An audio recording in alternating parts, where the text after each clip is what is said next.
Interview کے لیے کافی دیر انتظار کرنے کے بعد مجھے اندر بھیجا گیا، جہاں ایک شخص بیٹھا کچھ فائلوں پر سائن کرنے میں مصروف تھا۔ یقیناً وہ شخص میرا انٹرویو لینے والا ہی تھا۔ 2 گھنٹے انتظار کرنے کے بعد جب میرا انٹرویو کی باری آئی تو تقریباً میں انٹرویو دینے کے قابل نہ رہی تھی اور اندر سے گھبرائی ہوئی تھی۔ جب روم میں داخل ہوئی تو اس شخص کی رعب اور وقاردار شخصیت دیکھ کر میں تھوڑا اور گھبرا سی گئی۔ یہ میرا پہلا انٹرویو تھا۔ یونیورسٹی سے فارغ ہو کر جب میں نے اپنی نوکری کی بات اپنے والد صاحب سے کی تو انہوں نے مجھے نوکری کی اجازت نہ دی۔ میرے والد صاحب بھی عام ذہن کے مالک تھے، بیٹیوں کو تعلیم دلوانے کی حد تک لڑکیوں کی آزادی کے قائل تھے۔ انہوں نے مجھے تعلیم صرف اس لیے حاصل کرنے کی اجازت دی تھی کہ ان کا شوق پورا ہو سکے اور میں بھی ایک پڑھی لکھی لڑکی کہلاؤں۔ اگرچہ میرے والد صاحب نے انٹر تک تعلیم حاصل کی ہوئی تھی، لیکن پھر بھی معاشرے کو دیکھتے ہوئے انہوں نے ہمیشہ مجھے صرف پڑھنے کی حد تک رکھا اور نوکری کرنے کی اجازت نہ دی۔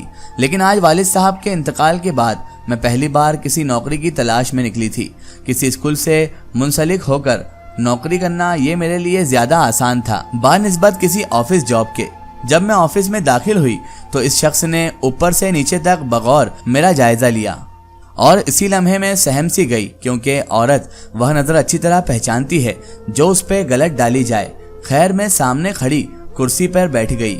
انٹرویو لینے والے شخص نے مجھ سے میرے گھر والوں کے بارے میں اور تعلیمی قابلیت کے حوالے سے سوالات کیے، جس کے جوابات میں نے بہت اچھی طرح سے دیے۔ مختصر تعارف کے بعد مجھے اگلی انٹرویو کی کال آ جانے کا کہہ کر روانہ کر دیا گیا۔ میں بے دلی کے ساتھ اٹھ کر وہاں سے واپس آ گئی۔ گھر آئی تو امی کو حسب معمول کچن میں کام کرتے پایا۔ گھر میں وہ 2 چھوٹی بہنیں اور ایک بھائی تھا جو کہ بچپن سے ہی معذوری کا شکار تھا۔ جب تک والد صاحب موجود تھے وہ اچھا کماتے تھے، گھر میں خوشحالی تھی، لیکن اچانک ان کے انتقال کے بعد سارا نظام الٹ پلٹ ہو گیا اور میں اکیلی پڑ گئی، کیونکہ میں گھر کی سب سے بڑی بیٹی تھی۔ بھاگ دوڑ کے بعد والد صاحب کی پینشن کو ماں کے نام منتقل کر دیا گیا تھا، جس سے گھر کا گزارا کرنا ناممکن ہو گیا تھا۔ دونوں بہنیں تعلیم حاصل کر رہی تھی اور معذور بھائی کا خرچہ بہت زیادہ تھا۔ غرض کے گھر میں مالی تنگی ہونا شروع ہو چکی تھی۔ میں نے خود کو بڑا مانتے ہوئے جاب کرنے کا فیصلہ کیا اور آج پہلے انٹرویو کے لیے گئی، جہاں نا امید اور تھکے وجود کے ساتھ گھر واپس آئی۔ ابھی دوسرا دن گزرا ہی تھا کہ اچانک مجھے دوسرے انٹرویو کے لیے کال آ گئی۔ فون پہ موجود لڑکی نے مجھے دوسرے دن صبح 10 بجے کا وقت دیا۔ میں دیے گئے وقت کے مطابق اسکول کے آفس میں پہنچ گئی۔ یہ ایک نامی گرامی اسکول تھا جہاں پر بچوں کی کافی تعداد موجود تھی۔ 10:15 پر مجھے دوبارہ اس شخص کے آفس میں بھیجا گیا، جہاں پر اس شخص یعنی مالک نے پرتپاک انداز میں مجھے خوش آمدید کہا۔ مختصر سی باتوں کے بعد اس شخص نے مجھ سے میری ذات کے بارے میں کچھ ایسے سوالات کیے جسے سن کر مجھے بڑا ہی تعجب ہوا۔ وہ مجھے کہیں سے بھی ایک تعلیم ادارے کا مالک نہیں لگا۔ میں نے اسے ان سوالات کو نظر انداز کرنے کی کوشش کی اور اپنے لیے اس نوکری کے لیے دل ہی دل میں دعا کرنے لگی، کیونکہ اس وقت میرے لیے نوکری بہت ضروری تھی۔ آخرکار مجھے معقول معاوضے کے ساتھ اسکول میں جاب دے دی گئی اور اگلے دن سے اسکول آنے کا کہہ بھی دیا گیا۔ میں نے دل ہی دل میں شکر ادا کیا۔ ساتھ ہی مجھے جاب کی نوعیت بتائی گئی، جس میں میرا کام اس شخص کے ساتھ فائلوں کی ترتیب کا خیال رکھنا تھا، یعنی دوسرے لفظوں میں اس کی پرسنل اسسٹنٹ۔ میں اس وقت مجبوری میں اس نوکری کو نعمت سمجھی۔ خیر میں اس نوکری پر راضی تھی۔ اگلے دن سے نوکری جوائن کرنے کا کہہ کے میں وہاں سے واپس آ گئی۔ گھر آ کر بھی میرا دماغ اسی میں لگا رہا کہ میں اس خراب نظروں سے خود کو کیسے بچاؤں گی۔ خیر گھریلو حالات دیکھ کر میں نے خود کو مطمئن کرنے کی کوشش کی۔ اگلے دن میں دیے گئے وقت کے مطابق اسکول میں موجود تھی۔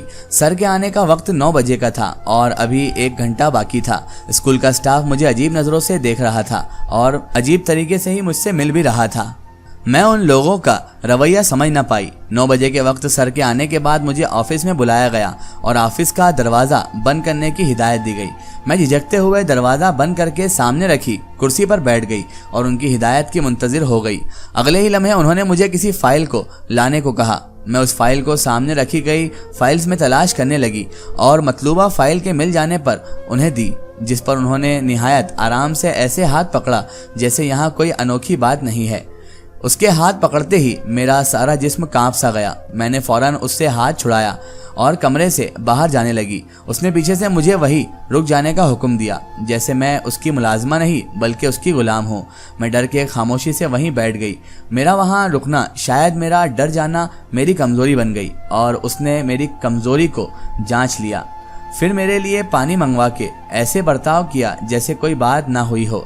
दिन के 2 बजे मेरी छुट्टी की टाइमिंग थी, जबकि बाकिया स्टाफ की 1 बजे। मैं दिल ही दिल में अपने आप को कोस रही थी कि यहाँ क्यों आ गई, लेकिन मरती क्या ना करती। 2 बजे का इंतजार मैं करने लगी। इस दौरान उसने दोबारा मेरा हाथ पकड़ने की कोशिश की। मैं इसके बताए गए काम को करती जा रही थी, लेकिन मुझ में खौफ बैठ चुका था। आखिरकार 2 बजे और दिल में कल ना आने का तहिया करके वहाँ से आ गई। जब घर आई तो बहनों ने बताया कि फीस ना अदा करने पर हमें आज ऑफिस बुलाया गया, जिस पर कल वालिदा को लाने का कहा गया है। अभी इस बात के लिए फिक्रमंद थी कि दरवाजे पर दस्तक के साथ बिजली का बिल आ चुका था, जो 7,000 जैसी भारी रकम की सूरत में था।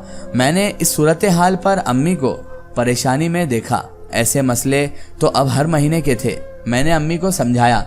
रात खाने के बाद जब दिन भर के मामूल पर नज़र दोहराई तो सुबह नौकरी का पहला दिन याद आ गया और घरेलू जिम्मेदारियां देखकर मुझे अपने सुबह के फैसले को वापस लेना पड़ा और स्कूल जाने का इरादा करना पड़ा, क्योंकि मुझे फौरी नौकरी की तलाश थी और इस वक्त वह नौकरी मेरे लिए, मेरी और मेरे घर वालों के लिए ज़रूरत थी। सुबह वक्त के मुताबिक मैं स्कूल पहुंच गई।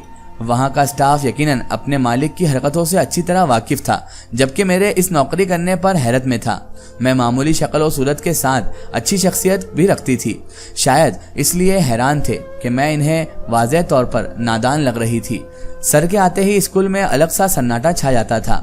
इनकी गाड़ी स्कूल में दाखिल होते ही तमाम स्टाफ अपने अपने कामों में और ज़्यादा खुद को मसरूफ़ कर लेता था। मैं इनके साथ कमरे में कुछ फाइल्स को चेक कर रही थी कि उन्होंने स्टोर रूम में मुझे कुछ फाइल्स लाने को कहा। मैंने वह फाइल्स ढूंढकर उन्हें दे दी। दूसरा दिन खिलाफ तवक्को डरते डरते गुजर गया। छुट्टी के वक्त वह फ़ोन पर मसरूफ़ थे। मैं इजाज़त लेकर घर आ गई। घर पहुंचकर शुक्र का सांस लिया, क्योंकि मुझे उनकी नीयत समझ आ गई थी और मेरे लिए नौकरी भी ज़रूरी थी। तभी मुझे खुद को मजबूत बनाना था। अगले 10 दिनों तक मैंने सुकून से काम किया। मेरा डर आहिस्ता आहिस्ता ख़त्म होने लगा। मैं अपने काम में रोज़ उन्हें मुतासिर कर रही थी। हफ्ते के दिन बच्चों की छुट्टी हुआ करती थी। बाकी स्टाफ आया करता था। सर के रूम में बगैर बताए किसी को आने की इजाज़त नहीं थी। हफ्ते के रोज़ फिर मुझे इसी तरह बहाने से छुआ गया। मैंने नज़रअंदाज करते ऐसा रवैया रखा कि मुझे कुछ महसूस ही नहीं हुआ। स्टोर रूम ऑफिस के साथ ही था। मैं किसी काम से वहां गई तो पीछे आहट महसूस की, जो किसी और की नहीं बल्कि सर की ही थी। घबराहट से मेरे हाथ से फाइल छूट गई। उन्होंने आगे बढ़कर मेरे मुंह पे हाथ रख दिया और जोर से अपने करीब खींचा। मैं इस अचानक हमले पर बौखला गई। उन्होंने अगले 10 मिनट में अपने आप को सुकून में कर लिया और मैं चीखने की कोशिश करती रही। स्टोर रूम से निकलते हुए उन्होंने मुझे धमकी दी। धमकी के अंदाज में अपनी इज्जत पे खामोश रहने की धमकी दे दी। मेरी आंखों से आंसू निकल रहे थे। मैं ज़मीन पर बैठी अब्बू को याद करने लगी कि आज समझ आया कि उन्होंने नौकरी करने से क्यों इख्तिलाफ रखा था। शायद वह नौकरी देने वाले लोगों के चेहरों को अच्छी तरह जानते थे। अब सिवाय रो के मातम करने के मेरे पास कुछ न था। मैं कैसे घर आई मुझे होश न था। अम्मी ने ऐसे हवास बाख्ता पाया तो परेशान हो गई।